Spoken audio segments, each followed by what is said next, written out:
Hi, thank you for joining us. I am honored to be joined now by former heavyweight and cruiserweight world title contender BJ Flores, also a Las Vegas resident. Thank you for coming in. Amber, thanks so much for having me. I'm excited to be here. We're here to talk Canelo Kovalev, but first, is it accurate to say you're retired? You were in the ring just last year.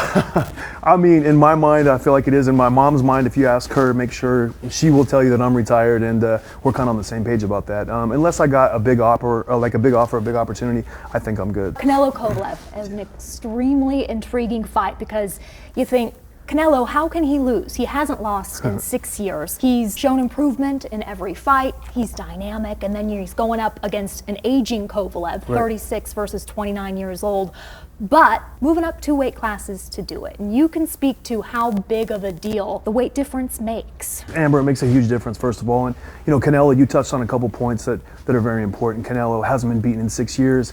Close decision to Floyd Mayweather. He was very young. He's a much better version of himself than he was then. Now, going up 15 pounds to fight Sergey Kovalev at light heavyweight, this is uncharted territory for Canelo. So it's going to be very interesting to see how he does with a 6'2", tall, rangy puncher who can also box. And this isn't a guy who just is hitting that contender status. Yes, Kovalev's a little older, but he has been in with the best light heavyweights over the last 6 or 7 years. Bernard Hopkins being one of them, Andre Ward as well, although he did have the losses to Andre Ward. What do you think, though, about how much weight Kovalev is going to have when he steps into the ring on Saturday night, November 2nd? I mean, weight can be manipulated because they may weigh in on Friday at 175, but how big will he be? I think we'll see him get back in the ring anywhere between 185 to 190. I don't think he's going to blow back up too much because he doesn't need to. He's already the bigger man. How big do you think Canelo will be come fight night? I don't know. It depends. Like, Canelo surprises me sometimes when he gets on the scale that second day to see how much weight he's actually gained. And I mean, you got to give credit to Canelo for jumping up to 175, not 168, straight to 175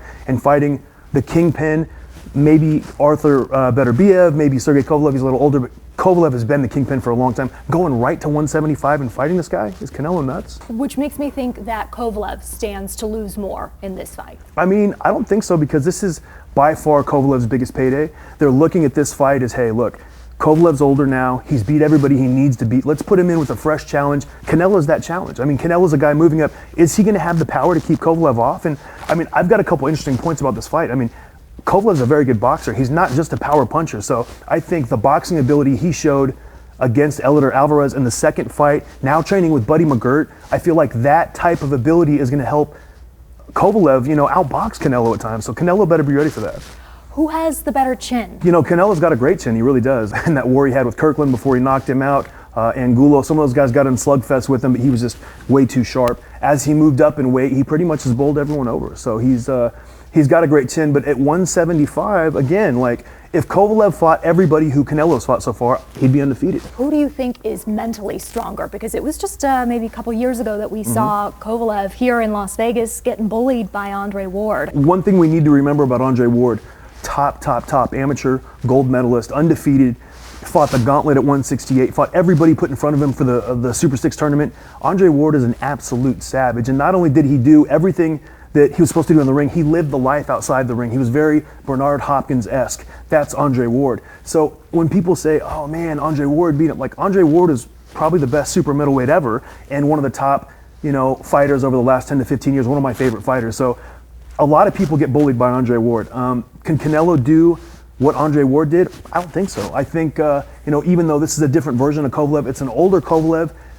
You know, Canelo's not Andre Ward, he's not. At the same time, there is value if you're going to bet on Kovalev. So last check at the Westgate, Canelo is -500, and then Kovalev plus 375. So who are you if you had to lay money on this? I don't have to, but I probably will after hearing those odds. And it's just, you know, it doesn't make sense for me to bet on a guy who's never fought at 175.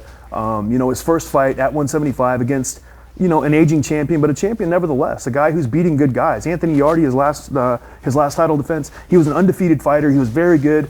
Before that, the 2 matches with Alvarez, I think those are going to be the key matches that really separate Sergey Kovalev in this type of fight, because he's also got the boxing ability. Buddy McGirt is he's a fantastic teacher, and he's been very strict with Sergey. Jabs, right hands, staying out of range, taking your opponent's strengths away from him. And I think Buddy McGirt and Sergey Kovalev is what will make this fight very interesting. Who are you picking to win and how? If it goes the distance, I mean, it's tough to beat Canelo. It really is. Can Kovalev knock Canelo out? I don't know. But I think it's going to be a great fight. I'm going to be there. At the odds you're telling me right now, if those are the odds right now, I'm going straight to the sportbook after this, and I'm going to put a couple $100 down on Kovalev just because I think it's way too great of a value. He's the 6'2" fighter. He's a big puncher himself. He can box. I don't care if he's aged or not. Canelo's still got to get in there and do the job. Thank you, BJ Flores, for coming in. Thank you.